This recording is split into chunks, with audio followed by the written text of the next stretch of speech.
Hello friends, welcome to my YouTube channel. Friends, आज हम NCERT के फिजिक्स के चैप्टर 1 वैद्युत आवेश तथा क्षेत्र के एनसीईआरटी पाठ्य पुस्तक के हल को जो हमें प्रश्न दिए हैं उसको हल करने वाले हैं।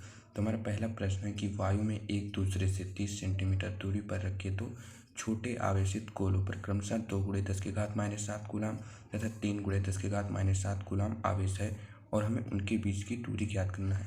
तो चलिए हम सबसे पहले मान लेते हैं फिगर के साथ कि एक आवेश है Q1 और दूसरा आवेश है Q2, ठीक है। और इनके दोनों के बीच की जो दूरी दिया है वो दिया है 30 सेंटीमीटर, ठीक है। और पहला आवेश का जो मान दिया है वो दिया है 2 × 10⁻⁷ कूलाम, 2 × 10⁻⁷ कूलाम। और दूसरे आवेश का मान दिया है 3 × 10⁻⁷ कूलाम। अब हमको इन दोनों Q1 तथा Q2 के बीच जो बल लगेगा उसका मान बताना है। तो हमने सूत्र पढ़ चुके हैं, हम सूत्र जानते हैं कि 1/4πε0 Q1 और Q2 बटे r² F बराबर सूत्र होता है। F बराबर 1/4πε0 Q1 Q2 बटे r² होता है। तो चलिए यहाँ पर देखिए, Q1 का मान दे दिया है 2 × 10⁻⁷ कूलाम, Q2 का मान दिया है 3 × 10⁻⁷ कूलाम, ठीक है। और R, इन दोनों के बीच की दूरी R का मान दिया है 30 सेंटीमीटर। अब हम इसको मीटर में चेंज कर लेंगे तो ये हो जाएगा 0.3 मीटर। और हमको पता है 1/4πε का मान होता है 9 × 10⁹ ठीक है। अब चलिए हम जो हम मान रखेंगे तो F बराबर 1/4πε का मान तो हो जाएगा 9 × 10⁹ Q1 का मान है 2 × 10⁻⁷ और Q2 का मान है 3 × 10⁻⁷, ठीक है। अब बटे क्या है r², r2, ठीक है। तो r² करेंगे तो 0.3 × 0.3 हो जाएगा, ठीक है। अब देखिए यहाँ पे हम इसको लिख देते हैं 9 × 3 × 2 × 10⁻⁷ हो जाएगा 9 तो लिख देते हैं और 10⁻14, ठीक है। और बटे हम इसको लिख सकते हैं 3 × 10⁻², ठीक है।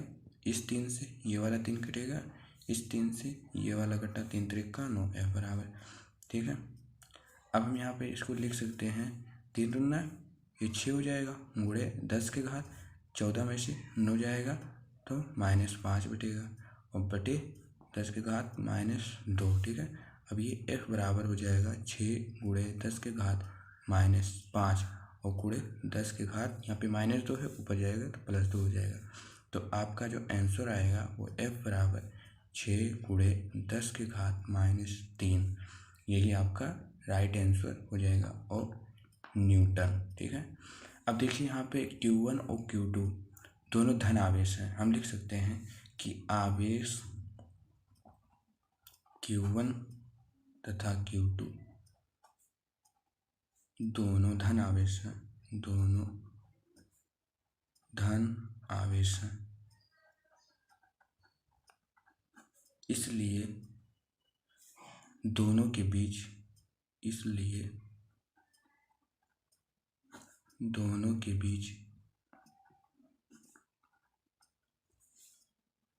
प्रतिकर्षण होगा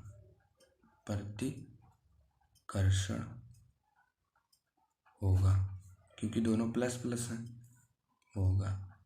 यही आपका राइट आंसर हो जाएगा। तो हमारा नेक्स्ट क्वेश्चन है कि 0.4 माइक्रोकूलाम आवेश के किसी छोटे गोले पर किसी अन्य छोटे आवेशित गोले के कारण वायु में 0.2 न्यूटन बल लगता है। यदि दूसरे गोले पर -0.8 माइक्रोकूलाम आवेश हो तो पहला है कि दोनों गोलों के बीच कितनी दूरी है, दूसरा है द्वितीय गोले पर प्रथम गोले के कारण कितना बल लगता है, ये दोनों हमको बताना है। तो देखिए इसमें कह रहा है 0.4 ये माइक्रो कूलाम आवेश और -0.8 माइक्रो कूलाम। तो देखिए हम पहले फिगर से मानते हैं कि 2 कूलाम आवेश, 2 आवेश हैं, एक का नाम है Q1 और एक का नाम है Q2, ठीक है।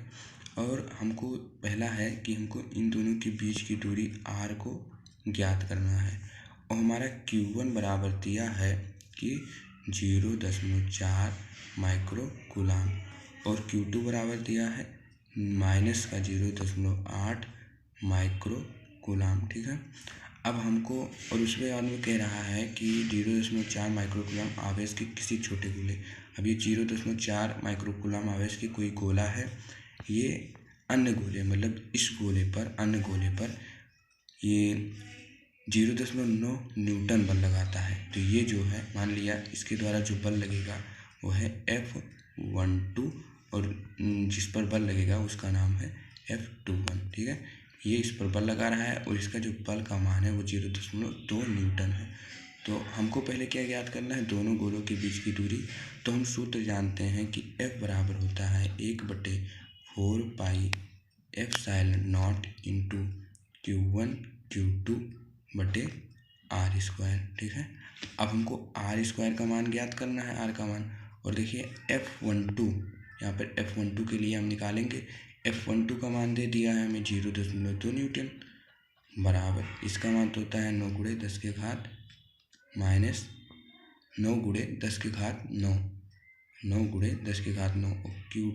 अब देखिए Q1 का मान यहाँ पर दिया है 0.4 माइक्रो कूलाम। अब हम इसको जब कूलाम में चेंज करेंगे तो ये हो जाएगा 0.4 × 10 के घात -6 कूलाम। अब यहाँ पर भी दिया है Q2 बराबर -0.8 × 10 के घात -0.8 दिया है, तो इसका हो जाएगा -0.8 × 10 के घात -6 कूलाम। अब बटे में दी हमको r² का मान ज्ञात करना है। अब जब हम इसको सॉल्व करेंगे तो हमारा r बराबर आ जाएगा 12 × 10 के घात -2 मीटर या 12 सेंटीमीटर। अब हमको इन दोनों के बीच की दूरी पहले का r बराबर हमको पता चल गया, r बराबर आ गया 12 सेंटीमीटर। यही आपका आंसर हो जाएगा। नेक्स्ट पे चलते हैं। तो हमारा नेक्स्ट है कि द्वितीय गोले पर प्रथम गोले के कारण कितना बल लगता है।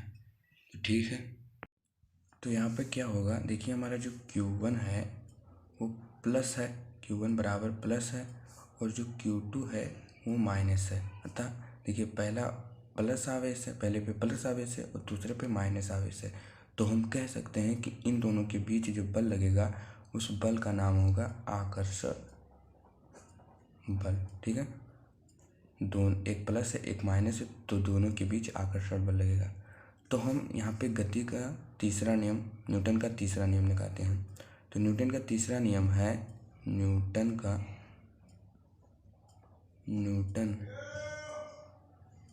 के गति के तृतीय नियम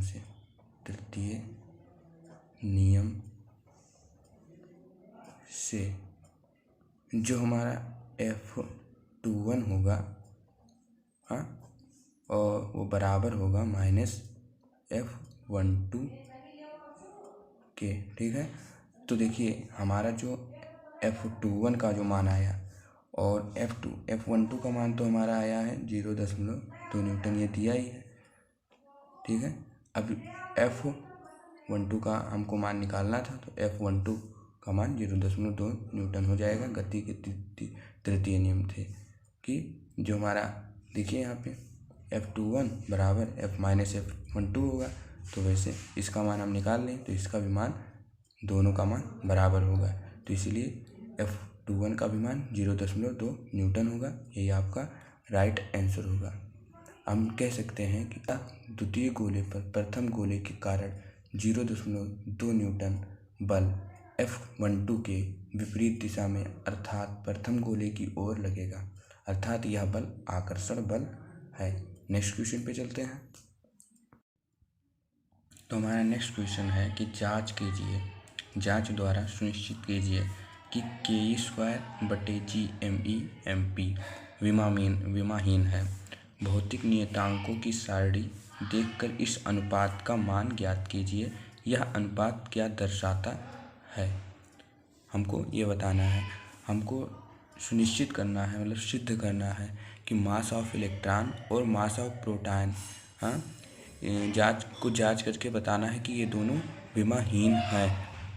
अतः हम जानते हैं कि कूलाम बल F बराबर K(Q1) Q2 बटा R² होता है।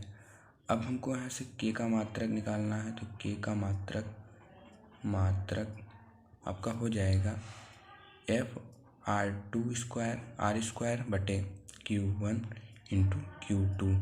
देखिए F का होता है न्यूटन और R2 का होता है मीटर² बटे इसका होगा कूलाम²। इसका मात्रक यहाँ पर निकल आया। अब हमें आवेश E का मात्रक निकालना है, तो हम जानते हैं आवेश E का मात्रक बराबर कूलाम होता है, ठीक है। और G का मात्रक बराबर G का जो सूत्र होता है वो F(R²) बटे M1 इंटू M2 से निकलेगा। ये है गुरुत्वीय त्वरण वाले सूत्र से, तो ठीक है। तो इसका होता है न्यूटन, इसका होता है मीटर² और नीचे वाले का होगा किलोग्राम इंटू किलोग्राम। तो इसको हम लिख सकते हैं न्यूटन मीटर² बटे किलोग्राम²।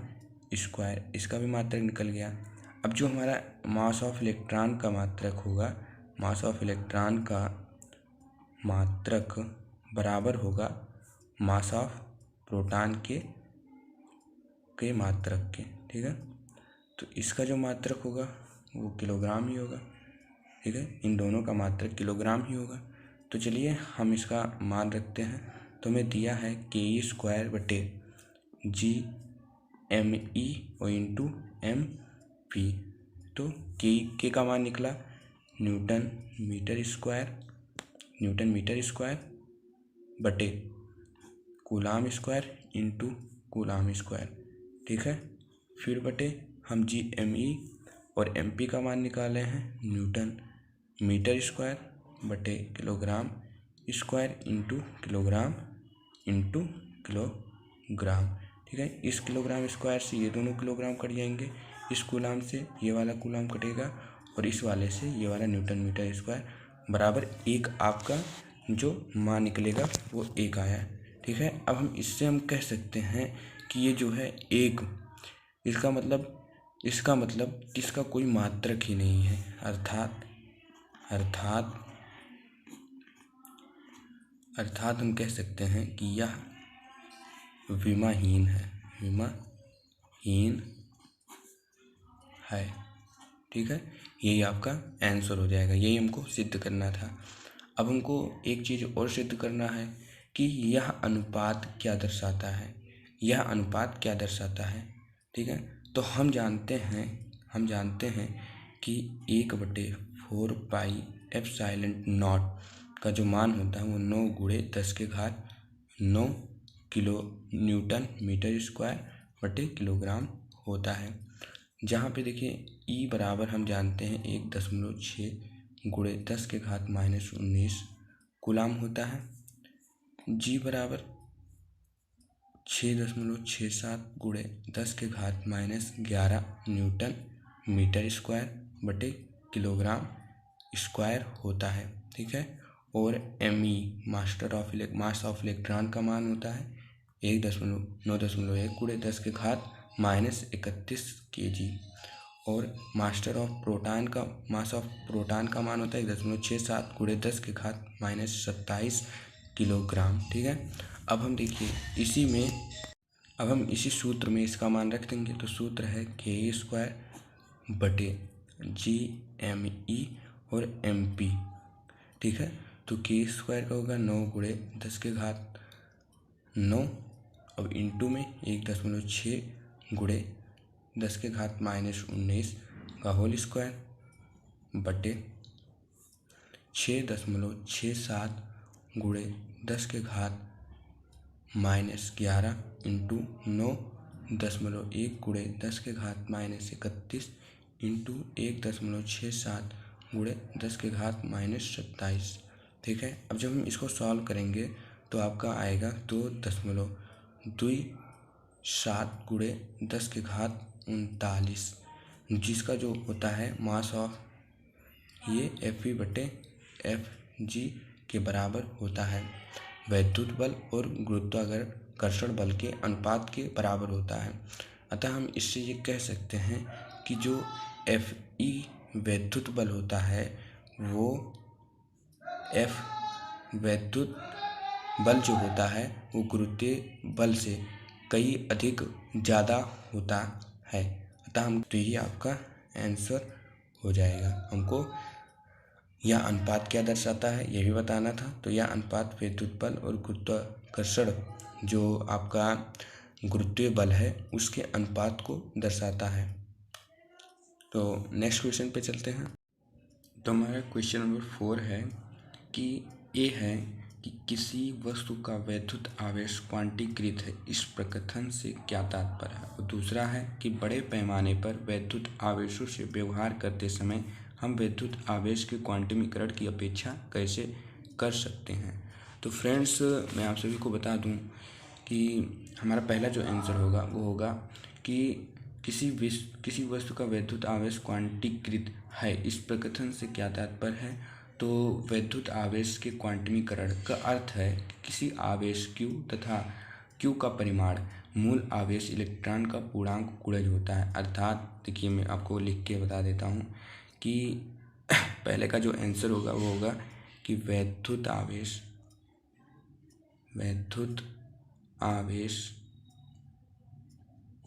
आवेश के क्वांटमीकरण, क्वांटम का मतलब होता है कि बंडल, क्वांटमीकरण का मतलब बंडल, क्वांटमीकरण का अर्थ है कि किसी आवेश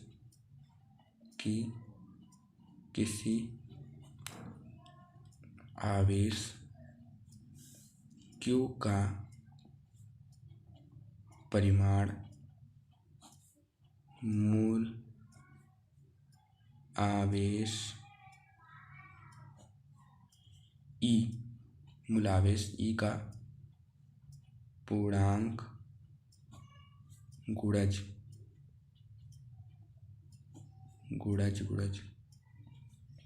होता है।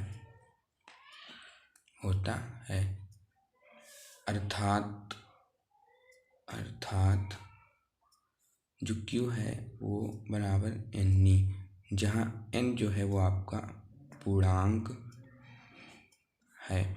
ठीक है, जहाँ N बराबर 1, 2, 3 हो सकता है, पूर्णांक हो सकता है। तो हमारा जो B का आंसर होगा, तो B हमारा क्वेश्चन है कि बड़े पैमाने पर वैद्युत आवेशों से व्यवहार करते समय हम वैद्युत आवेश के क्वांटमीकरण की अपेक्षा कैसे कर सकते हैं। तो दैनिक व्यवहार में क्वांटमीकरण की घटना दृष्टिगोचर नहीं होती है, क्योंकि इलेक्ट्रॉन का जो आवेश होता है वो 1.6 गुणे 10⁻−19 कूलाम होता है, जो परिमाणिक रूप से अति सूक्ष्म मतलब बहुत छोटा है और अन्य आवेशों की तुलना में। तो हम यहाँ पे लिख सकते हैं कि दैनिक व्यवहार में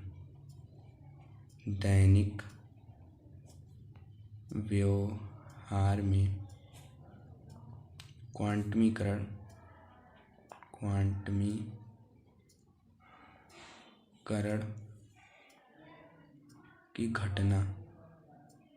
की घटना दृष्टिगोचर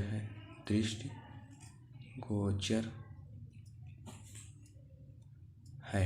ठीक है, दृष्टिगोचर नहीं होती है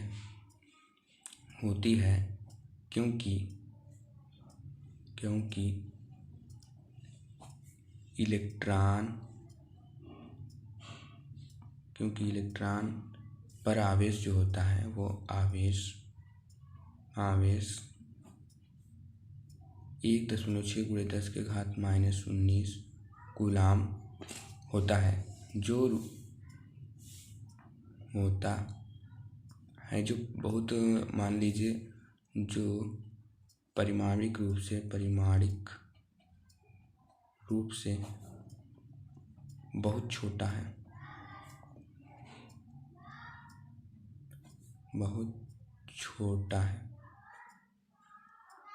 अन्य आवेशों से या बृहद आवेशों से,